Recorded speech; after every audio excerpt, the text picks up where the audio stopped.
Sekarang Pak Fahri Hamzah, Partai Gelora. Supaya rakyat jangan lupa Partai Gelora. Jabatan Partai Gelora. Wakil Ketua Umum ya. Ya Bang, terima kasih. Assalamualaikum warahmatullahi wabarakatuh. Pertama-tama memang ini adalah penampilan mungkin yang pertama di tahun ini karena berkali-kali saya memang sedang berada di luar kota, meskipun dikontak oleh Bang Karni. Juga karena ada semacam semangat keinginan saya untuk kalau dulu tuh merasa ada keharusan untuk berbicara gitu tentang masalah politik nasional. Karena memang merasa bertanggung jawab untuk itu gitu. Tetapi sekarang pengen gimana sih rasanya kalau kita nggak usah ngomong tentang Jakarta ini gitu. Ya. Akhirnya saya suka pulang kampung.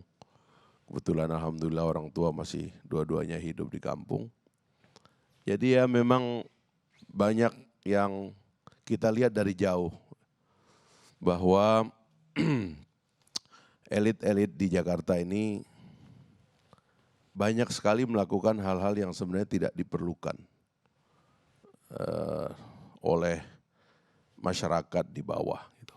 Terlalu banyak omongan yang mubazir lah, kira-kira gitu. Setidak-tidaknya itu yang saya lihat. Meskipun saya juga kan keluar atau tidak mencalonkan lagi Bang Karni jadi anggota DPR kan bukan karena saya tidak punya kesempatan, tapi juga pingin melihat jangan-jangan memang kita perlu membaca Indonesia secara lebih mendalam gitu. Dan itu yang kita temukan. Jadi saya dan teman-teman akhirnya mendirikan partai. Ya, saya juga berakhir di DPR dengan menulis buku tentang dilema daulat partai politik dan daulat rakyat. Karena memang juga saya lihat ini persoalannya tuh sistemik. Jadi kalau kita terlalu ingin sekali misalnya memandang masalahnya hanya ada di eksekutif atau di lembaga kepresidenan, saya kira kita juga harus mulai melihat memang ini ada persoalan lain yang lebih luas, yang harus kita telusuri gitu. Nah ini yang diskusi kami dengan teman-teman menyimpulkan, kayaknya ada masalah dalam cara kita memahami negara kita ini. Gitu. Sejarahnya, sosiologinya, konstitusinya, masih bertengkar soal-soal yang sudah selesai misalnya, itu adalah indikasi bahwa memang kita punya masalah Bang Karni. Juga kita punya masalah dalam kapasitas birokrasi, sampai-sampai presiden seperti mengeluhkan dirinya sendiri. Gitu. Kan kalau kita bicara presidensialisme, ya memang tidak layak mengeluh karena tugasnya adalah mengeksekusi. Gitu. Dan tentu ada masalah leadership. Tapi sekali lagi ini harus disimpulkan secara lebih luas ya. Kita dikumpulkan malam ini oleh pernyataan yang memang saya setuju itu agak tidak biasa. Bayangkan presiden mengatakan kita harus punya sense of crisis. Saya ingin sekali presiden ngomong begini ini kira-kira 3-4 bulan yang lalu. Ketika orang-orang di luar sudah ribut, kita sendiri masih protektif. Seolah-olah kita lebih dari negara-negara lain. Istimewa.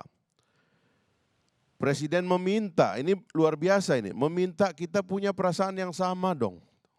Itu kan luar biasa, itu kalau saya menonton itu berkali-kali, presiden seperti mengiba. Ayolah kita punya perasaan yang sama dong tentang keadaan. Ya. Kemudian presiden mengatakan, banyak yang enggak punya perasaan. Waduh itu kan luar biasa itu. Jadi mungkin dia menuduh menteri-menterinya enggak punya perasaan. Ini kata-kata enggak punya perasaan itu kalau di sinetron-sinetron mungkin agak ringan lah ya kita memahaminya ya Bung Pendi ya. Tapi ini kan di depan lembaga-lembaga negara. Tuduhan tidak punya perasaan kepada pimpinan lembaga negara itu serius sebenarnya. Kemudian beliau mengatakan, apa mau dilihat rakyat mati dulu, baru cair. Gitu. Mati dulu, coba bayangkan itu. Kan kita juga ya, sepandai-pandai Pak Jokowi membuat drama, tapi mungkin menurut saya ini bukan drama yang ini. Gitu.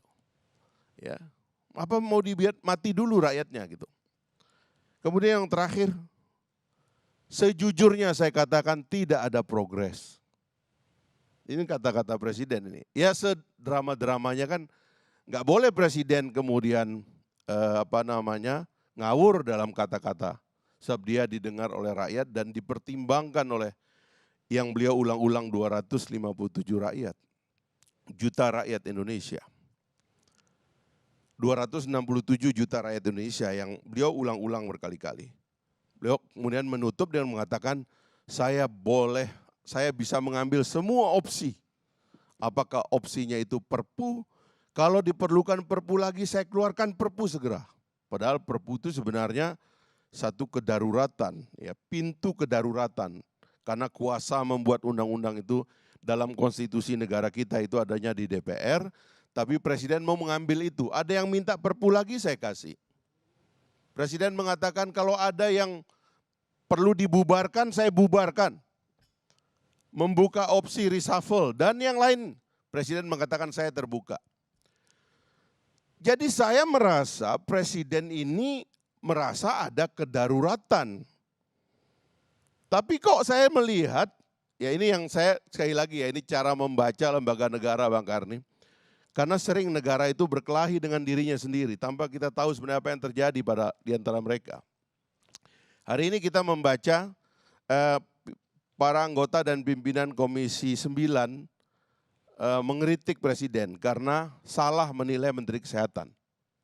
Gitu. Mereka mengatakan angka presiden itu salah.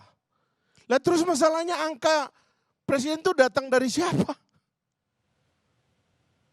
Kalau angkanya salah, Menteri Kesehatannya ada depan situ sebagai sumber data.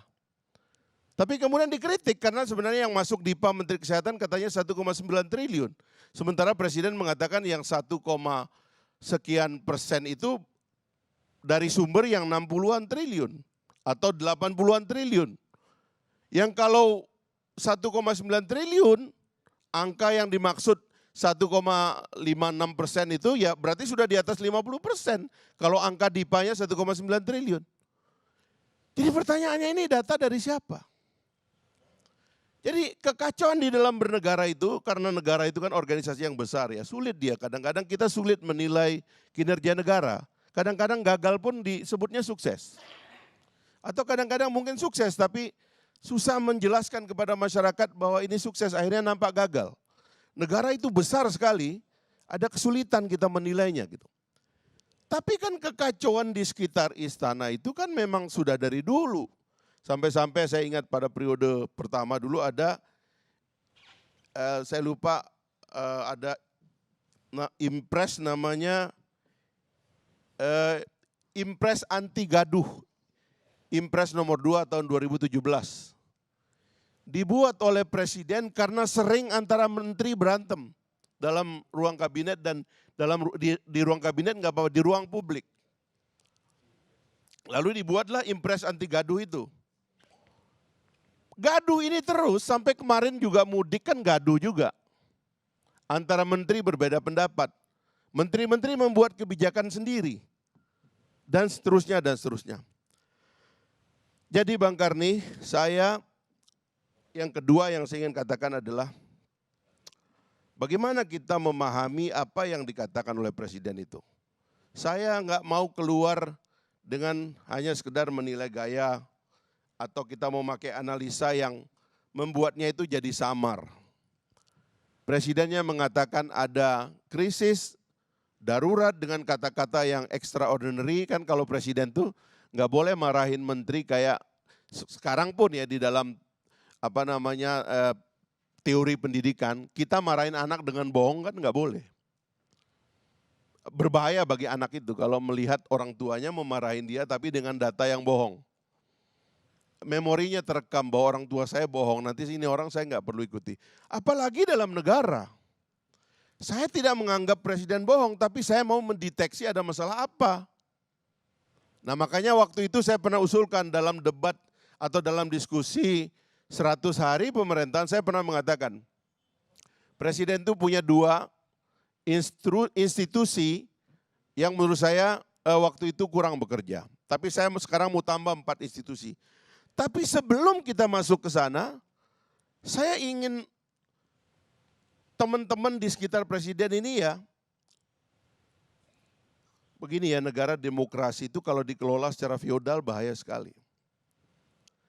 Demokrasi itu adalah negara terus terang, negara rasional. Kalau ada apa-apa itu ya mesti diomongkan. Pak Jokowi kan tidak mengerti semua hal. Karena dia tidak mengerti semua hal itulah, kalau ada tim itu bertugas untuk menegaskan kepada Pak Presiden ini yang salah, ini yang benar. Bukan kemudian karena feodalisme itu lalu nggak berani tunjuk tangan mengatakan Pak datanya salah Pak. Misalnya bahwa dalam presidensialisme itu posisi presiden itu kuat. Ini bukan parlamentarisme, presiden itu dipilih dan memimpin presidensialisme itu dengan kekuatan penuh. Presiden itu tidak perlu rapat. Ini yang saya ulang-ulang. Yang perlu rapat tuh DPR karena yang milih beda partai, beda daerah pemilihan, beda manusia yang memilih. 575 orang datang, di sana mereka berdebat, mereka rapat untuk mencapai konsensus dan kesepakatan. Presiden Republik Indonesia dalam sistem presidensialisme, dia tidak perlu rapat. Ini kekeliruan tuh. Saya tidak pernah membuat undang-undang yang mengharuskan presiden selama 15 tahun di DPR ya, yang mengharuskan presiden mengambil keputusan dengan rapat di istana. Tidak ada. Tidak perlu rapat. Jadi kalau sekarang ada dikatakan pembukaan rapat besar, rapat paripurna kabinet, enggak ada itu lembaga. Presiden tidak memerlukan rapat. Dia memerlukan perintah. Dan ketika dia melakukan perintah itu, dia punya instrumen untuk memastikan bahwa perintahnya tepat, perintahnya benar. Seperti kata Plato tadi. Berkata yang benar kepada orang yang benar dengan kadar yang benar. Sama juga dengan ini. Jadi misalnya yang saya dulu katakan, pertama presiden punya dapur. Presiden nggak boleh nggak punya data yang benar. Baru sekali mengeluarkan data, besoknya dibantah orang. Yang ngebantah anggota DPR yang tahu persis berapa anggaran Kementerian Kesehatan. Enggak boleh begitu dong, data presiden mesti valid. Masa kabinet datanya beda-beda? Karena itu dapur harus kuat. Nah itu yang saya bilang dulu, dapur itu kan adalah Seknek, Sekap, dan kantornya Pak Ali ini. Ini dapur, presiden tidak saja tidak boleh salah, tapi tidak boleh nampak salah, nggak boleh. Presiden itu harus tajam, presisi, kuat. Nggak ada orang yang bisa bantah data-datanya. Kalau mau bantah data presiden, mesti dengan upaya yang besar mengumpulkan data-data lainnya, yang berat gitu. Ini enggak, berkali-kali datanya dibantah. Berkali-kali pertengkaran di dalam kabinet karena salah data. Ya. Soal COVID ini banyak sekali kita tahu. Perbedaan-perbedaan gitu. Ya termasuk tadi data Bung Arya tadi yang mengatakan nggak ada masalah. Baru saja Ibu Risma nangis-nangis, sujud-sujud itu kan masalah itu bos. Ya. Jadi jangan dianggap tidak ada masalah. Jadi ginilah kita coba jujur untuk menilai sudah 7 tahun hampir Pak Presiden kita ini, ya dinilailah secara apa adanya. Nggak perlu lagi lah kita feodal-feodalan, apa sih masalahnya? Kalau ada masalah yang salah kita ngomong salah dong. Ini kan untuk kepentingan masyarakat. Satu yang kedua saya waktu itu bilang selain dapur presiden harus punya operator. Operator inilah yang memastikan bahwa seluruhnya bergerak secara sektoral, secara sistematis. Saya melihat, belum lagi nanti kalau kita bicara perbedaan atau kesalahan konsepsi ya. Tadi banyak keluar kekeliruan dari Bung Arya, mohon maaf ya. Salah kalau presiden dan lembaga negara itu berpretensi jadi bisnis. Salah itu. Termasuk Menteri BUMN. Dia bukan pengusaha. Menteri BUMN itu adalah pejabat negara. Jadi jangan biasakan untuk mengatakan kita langsung mengadakan ini, kita langsung mengadakan ini. Tidak begitu cara bekerja lembaga negara. Negara berkepentingan untuk menyiapkan kepastian bagi semua orang sehingga semua orang bisa berbisnis, semua orang bisa berusaha. Bukan negara mengambil alih kegiatan usaha. Termasuk keadaan dalam krisis pun demikian. Termasuk saya menganggap tidak benar kalau presiden menganggap dalam krisis DPR tidak perlu diajak konsultatif sehingga di dalam Perpu itu dipotong kewenangan presiden dalam budgeting. Itu tidak boleh. Kita harus mau mencerna demokrasi ini secara seutuhnya dalam keadaan apapun. Tidak boleh ada pengambil alihan. Makanya operator itu pekerjaannya adalah memastikan semua orang kerja. Saya tidak melihat ada strategi nasional. Semuanya pindah ke Wisma Atlet, rumah sakit atlet. Semuanya rapid di Jakarta. Semuanya PCR di Jakarta. Dia bilang ini produksi PCR, ini produksi. Ini siapa yang melakukan ini? Kalau mau bekerja secara kenegaraan, itu yang saya bilang. Satu, presiden punya problem dalam memahami presidensialisme. Yang kedua, presiden dan sekitarnya, bukan presidennya ya, orang sekitarnya gagal memahami makna otonomi. Kalau Anda bekerja secara otonomi, Anda akan mengatakan demikian. Kita punya 34 provinsi, 514 kabupaten kota, sekitar 7.000 kecamatan, sekitar 8.000 kelurahan, sekitar 74.957 desa. Di setiap kecamatan itu minimal ada satu puskesmas. Di setiap puskesmas itu harus diberikan kapasitas untuk menjadi lab. Di beberapa provinsi setingkat desa atau kelurahan itu puskesmasnya itu. Seperti Jakarta itu di setiap kelurahan ada 264 puskesmas Jakarta. Naikkan tingkat kapasitas daripada puskesmas. Jadi bukan orang numpuk di Wisma Atlet, bukan orang ngantri di rumah sakit umum. Tapi kalau kapasitas puskesmas itu yang ditingkatkan, itu yang seharusnya menyebabkan keadilan dan pelaksanaan undang-undang pelayanan publik dari Aceh sampai Papua sama. Jangan orang yang sibuk ini cuman Risma yang sibuk, Anies Baswedan sibuk, Ganjar Pranowo sibuk. Papua gimana, Sulawesi gimana? Apa memang karena nggak ada beritanya di sana nggak ada masalah? Karena kita bekerja tidak secara sistemik. Itu yang kedua, operator. Yang ketiga yang saya usulkan baru ini, dua yang saya usulkan. Kedua itu presiden Mboya punya penasehat. Dan kan Pak Ma'ruf itu ketua Majelis Ulama. Ma'ruf Amin kan masih menjadi ketua Majelis Ulama. Dan dia menjadi wakil presiden. Kenapa bukan ada orang yang bikin tenang presiden ini? Sehingga membuat keputusan itu yang pas, yang tepat, yang dingin. Yang mengelola politik ini secara baik. Termasuk mengelola interest group di belakangnya, di belakang partai politik. Oligarki-oligarki. Hari gini kita nih lagi berantem sama COVID, mau berantem juga secara ideologi. Ada undang-undang HIP dan sebagainya itu. Akhirnya orang berantem. Bukankah dalam krisis ini kita harus menyatukan bangsa? Menyebabkan semua orang itu melihat hal yang sama. Menyampingkan persoalan-persoalan interest group mereka. Melihat masalah ke depan. Bangsa harus diselamatkan, kita harus bangkit. Bukankah itu yang harus diambil dalam krisis? Tapi presiden, saya bicara presiden ya, nanti kritik kepada partai politik ada sesi khusus.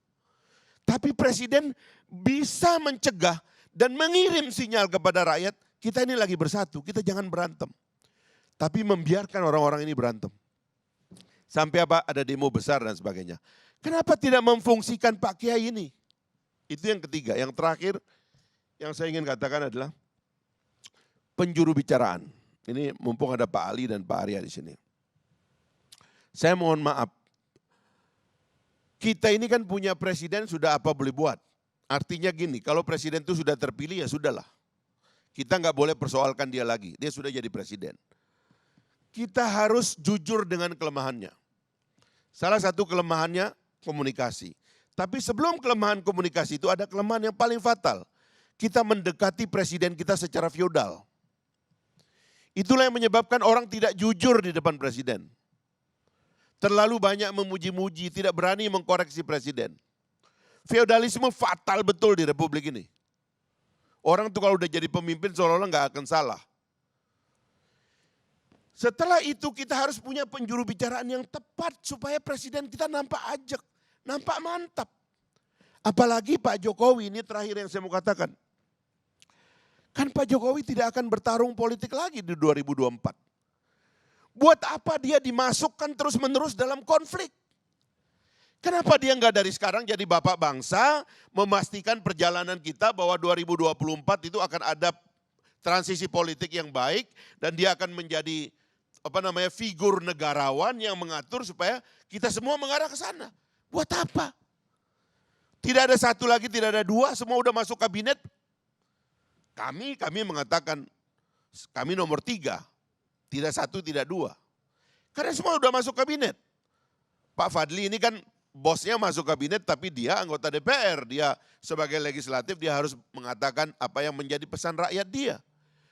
Tapi maksudnya adalah bisa nggak dalam perang ini yang tidak semua negara bisa menang. Kita ajak presiden memimpin kita untuk bersatu. Kenapa dia ini terus-menerus menjadi bagian dari pertengkaran? Ini memerlukan manajemen yang dahsyat. Kalau kita gagal lakukan ini, kita akan tenggelam bersama-sama. Dan itu tidak bisa dibiarkan. Terima kasih Bang Karni. Assalamualaikum warahmatullahi wabarakatuh. Bang Karni, bentar Bang.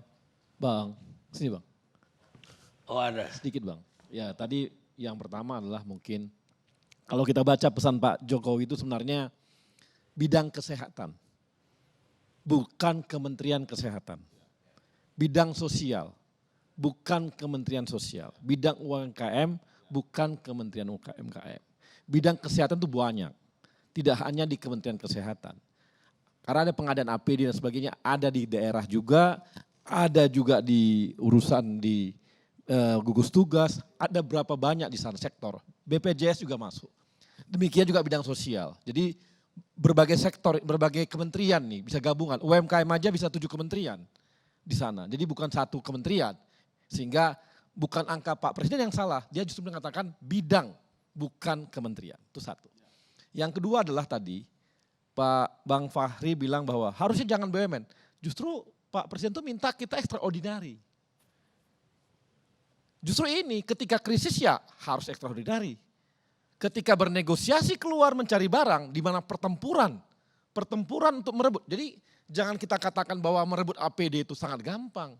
Ada yang mengatakan rapid test cuma 7.000. Coba cari sekarang kalau dapat barangnya. Susah. PCR, coba cari barangnya kalau dapat. Kalau tidak pakai negosiasi bisnis, nggak dapat. Swasta pun diberikan kesempatan untuk mengambil itu. Tapi BUMN dengan sangat cepat juga dengan jaringannya dia dapat itu. Bukan soal aman Bang. Artinya adalah bahwa kecepatan kita extraordinary dilakukan untuk menyelamatkan bangsa. Kalau gini contoh, Bang Fahri bilang kita fokus di Jakarta aja. Tidak. Kita bikin lab di 10 provinsi. Di Balikpapan Bang punya kami. Di Surabaya kita punya. Di Medan juga kita punya. Medan Bang, di kampung saya itu cuma di Pelindo 1 yang punya PCR Bang. Nah itu yang kita bangun di beberapa provinsi. Nah ini kita nunggu swasta juga kerja, ayo. Jadi gini. Jadi artinya ini adalah sebuah extraordinary. Ya, dalam suatu krisis harus artinya Pak Presiden minta semuanya harus backup. Jadi gini, total, gitu. Baik. Dalam krisis itu tidak harus negara yang bekerja. Private itu pasti lebih cepat daripada negara. Ya. Sejarah ekonomi itu private itu lebih cepat daripada negara. Dan tadi itu teori-teori yang mengatakan negara yang seolah-olah sudah mengerjakan semuanya, tidak. Jadi begini misalnya, tadi Anda sebut PCR beberapa. PCR itu kalau mau taruh di setiap kecamatan. Kecamatan itu mengontrol beberapa desa. Desa itu kira-kira 500 sampai 1.000 kepala keluarga. Ada RT RW yang tahu, rakyatnya yang batuk, yang bersin, yang sakit perut itu mereka yang tahu. Kita nggak tahu apa-apa Bung. Letakkan saja PCR itu di kecamatan. Satu PCR kira-kira harganya 1 miliar. Itu kan belanja tinggal cuma 7 triliun atau 8 triliun, maksimal 10 triliun. Dibandingkan 900 atau 900 triliun yang dianggarkan untuk itu. Jadi itu yang disebut kerja keras, Bang, bukan kemudian hari bukan. ini, wah ITB bikin Bukan. PCR, UMNO bikin Bang, ventilator, gini, bukan begitu makanya cara saya kerja bilang, negara gitu ini loh. seakan-akan gampang. Melihatnya gampang. Bikin labnya murah, 3 miliar labnya doang. Tapi bikin lagi labnya lagi semua dengan yang namanya standar kesehatannya Itu satu. swasta lebih cepat Pak dari negara, Bukan udahlah. Bang, enggak. Udahlah ilusi seolah-olah negara lebih bukan cepat dari ilusi. swasta, Saya nggak nggak ngomong bisa. ilusi bahwa ketika region, abang kira gampang dapatnya? Susah bos, bertempur di luar. Itu swasta pun diberikan kesempatan untuk ngambil. Susah juga Dan dapatnya. pemerintah juga sudah membebaskan impor untuk Bebas. Alkes dan swasta juga bisa. Boleh. Ya itu artinya swasta yang kerja lebih banyak, nggak usah bilang negara yang kerja lebih banyak. Loh. Udahlah jangan negara itu omong kosong. Ilusi negara itu nggak bisa dinilai. Swasta yang kerja bilang aja begitu. Gini, tapi real bang. Artinya saya cuma teruskan bahwa apapun ceritanya, sekarang ini semuanya harus extraordinary. Apapun lembaga dengan kondisi krisis seperti ini, semua harus kerja. Oke, Gitu. cukup debatnya. Bang Karni, ada satu yang mungkin penting untuk harus diketahui oleh publik. Pertama begini Bang Karni, yang tadi dikemukakan oleh Bang Fahri itu saya mau bilang bahwa betul di seluruh provinsi ada, tapi tidak semua kabupaten, tidak semua kecamatan. Karena itulah kebijakan-kebijakan yang diambil dan dilakukan oleh pemerintah itu selalu dan pasti, Presiden berkali-kali bilang, pasti melibatkan ahli epidemiologi. Sehingga tidak sembraut, tidak sembrono saja melakukan langkah-langkah untuk bisa menentukan daerah ini zona merah, oranye, kuning, bahkan ada yang bilang hitam. Itu yang mungkin begitu. Saya kira mesti juga diketahui oleh publik. Baik. Gitu Bang Karni.